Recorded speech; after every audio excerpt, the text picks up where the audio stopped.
Some people are a force of nature like we've never seen in a century. Elon Musk is one of those guys, and today we're going to talk about The Curious Mind of Elon Musk by Charles Steele, 9 Ways He Thinks Differently. And this is not the first biography of Elon Musk, not even close. I remember reading Ashlee Vance's biography of Elon back in 2015 when it came out.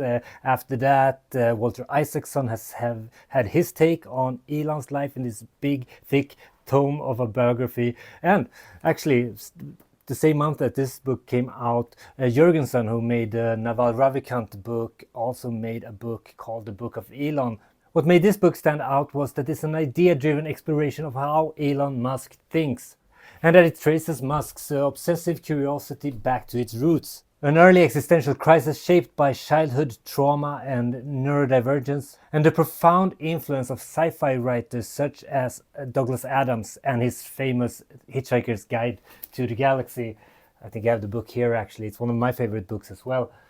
In The Curious Mind of Elon Musk, Steele maps the mental models, events and ferocious reading that formed Musk's worldview. First principle thinking, radical uncertainty, the possibility of expanding human consciousness. This isn't a conventional biography, it's a guide to the philosophical commitments and intellectual habits of one of the most efficient and most polarizing builders of our time. A warning to anyone that picks this book up is that it will probably grow your reading list, which is likely, if you're like other readers, already full to the brink with at least 10 to 20 new books because there's so many references in it. The book is structured around 9 contrarian beliefs grouped in 3 parts that reveals how Musk actually thinks. Part 1, The Convert, traces to how a deeply unhappy childhood and an early existential crisis turned curiosity into a religion for Musk. That's where 3 beliefs emerge. The first one being embrace uncertainty. Don't seek meaning through ready-made answers, seek it through better questions. Quote, my religion, if I've got a religion of any kind, is a religion of curiosity. The second one, think and learn. Assume that you are wrong and try to be less wrong. This is first principles thinking, rejecting inherited conventions. As Musk puts it, quote, I think it's possible for ordinary people to choose to be extraordinary. Choose to not necessarily conform to the conventions that were taught to them by their parents. And last but not least, increase consciousness. Don't just help yourself and the people you love, challenge yourself to love humanity.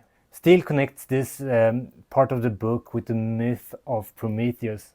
You know, the guy that stole fire from the gods and gave it to mankind. That's the first focus of the book. And the second part of the book, it talks about how Elon Musk puts all of this philosophical thinking into practice. And what does he do? Well, he makes stuff. Quote, if you don't make stuff, then there is no stuff.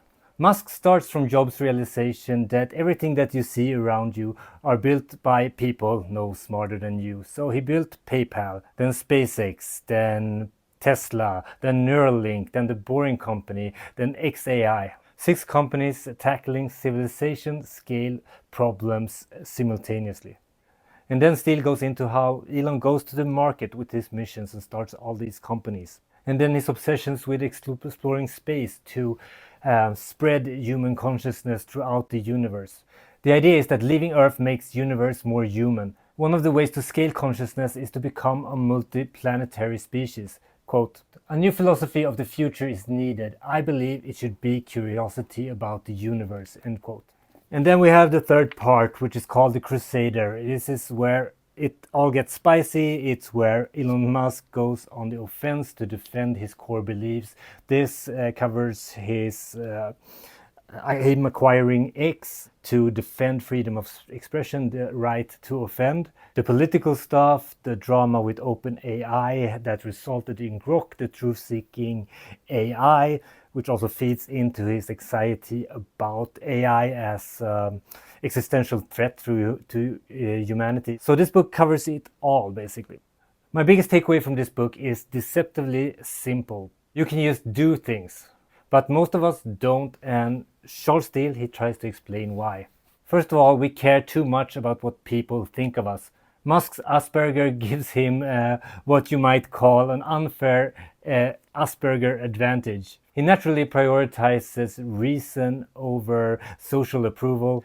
Most of us are not wired that way, but we can at least try to care a little bit less. The other thing holding us back is that we inherit a lot of ready-made packages of beliefs from our parents, from society, from our culture, and we never really take the time to question them. And this is where first principle thinking comes in. First principle thinking might sound like a buzzword, but it's really actually just the habit of asking, is this really true, or is this something that I inherited? And the third thing that holds us back is that we are distracted. Steele uses a brilliant example from one of Elon's and my favorite books, The Hitchhiker's Guide to the Galaxy, where we read about the Golgafrinchans, who Douglas Adams mocked for being so busy doing nothing that they couldn't discover fire, they failed to invent the wheel, and nearly didn't survive the winter. What about this wheel thing? They say it's a fascinating project. Yeah, well, we are having a little difficulty there. Yeah. Difficulty? It's the single simplest machine in the entire universe. This is one of the books that absorbed me the most this year. It's actually a candidate for Book of the Year for me. Not because it has the best writing or the newest insights, or because it has the deepest analysis, but because it hits at the core of what I find most interesting about the most consequential visionary of our time. What makes Elon different, and what were the influences that made him that way? And how does it use these ideas and philosophies to feed into the decisions he makes? For me, who once was a teenage boy that had my brain blown away by Douglas Adams' Hitchhiker's Guide to the Galaxy, and now as an adult is obsessed with first principle thinking and the contrarians that dares to go where no one else dare, this is book heaven for me. This book has already influenced my reading list this year. I mean, I just finished Asimov's Foundation, a book that both Elon and another book that I'm actually going to talk about a little bit. Where is it? Here it is, The Infinity Machine. Both Elon Musk and Demis Hassabis of Google DeepMind were deeply, deeply influenced by this book. So I'm so glad I picked it up. I also added the Expanse series to my reading list after having it coming up over and over again as I worked my way through all the biggest thinkers and founders of the AI revolution. This book is something that has impacted all of them. And I have to say that another favorite book of this year, alongside The Curious Mind of Elon Musk, is The Infinity Machine, Demis Hassabis' DeepMind and the Quest for Superintelligence. This book was excellent. I have a review up of this book already, so you can check that out. And I also have a whole dedicated page on the site with a list of all the most important books about the AI founders. So you probably can find something really good to read there if none of these books really fit your tastes.